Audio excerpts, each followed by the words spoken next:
मेरा नाम राहुल है। मैं मेरठ के गांव का रहने वाला हूं। बचपन से ही राहुल पढ़ाई में बहुत ही होशियार था। वह अपने मम्मी पापा की आखिरी उम्मीद था। राहुल के दादाजी ने अपने समय में इतना ज़्यादा कर्जा ले लिया था कि जिसको बिताने में राहुल के पापा की पूरी ज़िंदगी मजदूरी में ही निकल गई। हमारे पास थोड़ी सी ज़मीन थी जिससे हमारा खर्चा चल रहा था। मजदूरी करने की वजह से मेरे पापा की तबीयत कुछ ज़्यादा ठीक नहीं रहती थी। राहुल की पढ़ाई अच्छी देखकर उसके पापा ने हर वह काम किया जिससे राहुल की पढ़ाई में कोई दिक्कत ना आए। राहुल की कॉलेज की पढ़ाई खत्म हो गई और वह एक छोटी सी नौकरी करने लगा।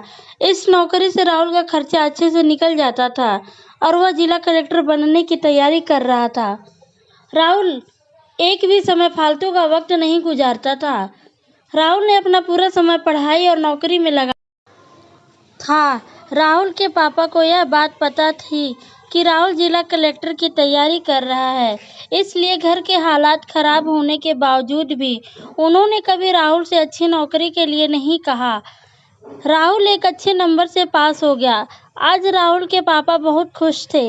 ऐसा लग रहा था अब राहुल का सपना पूरा होने वाला है, लेकिन भगवान को तो कुछ और ही मंजूर है।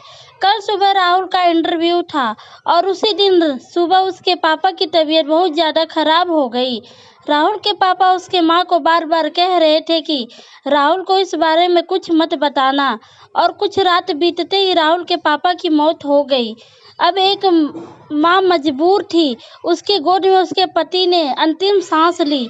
वह अपने दर्द को भुलाकर अपने बेटे की करियर के बारे में सोचती रही। राहुल की मां ने अपने पड़ोसियों तक यह एहसास नहीं होने दिया कि अब उसके पति इस दुनिया में नहीं रहे। पूरी रात वह ऐसे रो रही थी जैसे एक आवाज़ भी नहीं आए, और सुबह होते ही राहुल इंटरव्यू के लिए निकल गया। तब राहुल ने अपने माँ और पापा के आशीर्वाद के लिए अपनी माँ को कॉल किया।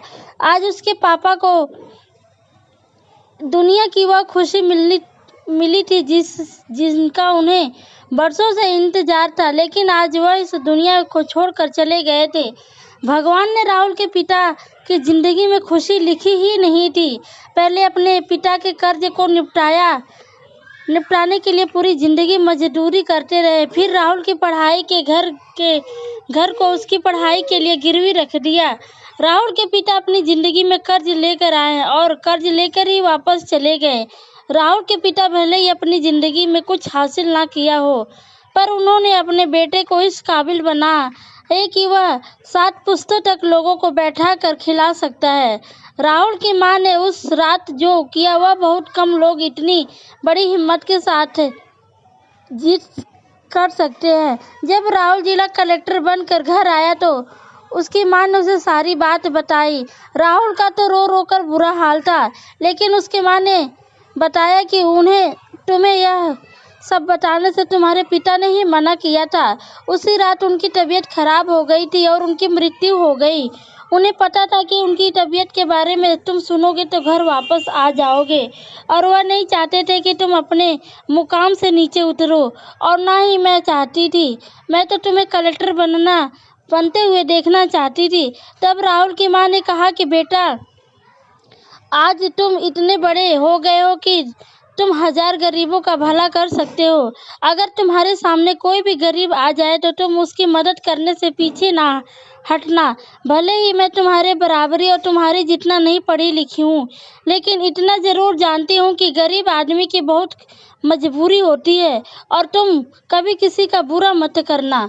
दोस्तों, इस कहानी से हमें यह शिक्षा मिलती है कि वक्त चाहे कितना भी बुरा हो, हमें उस वक्त को बदल देना ही चाहिए। और माँ बाप के एहसानों को हम कभी उतार नहीं सकते, पर हम अपने कर्मों से उनकी इच्छा को ज़रूर पूरी कर सकते हैं।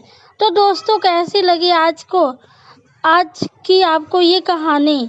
अगर स्टोरी पसंद आए तो वीडियो को लाइक करके चैनल को सब्सक्राइब कीजिए। मिलते हैं अगले वीडियो में। Thank you.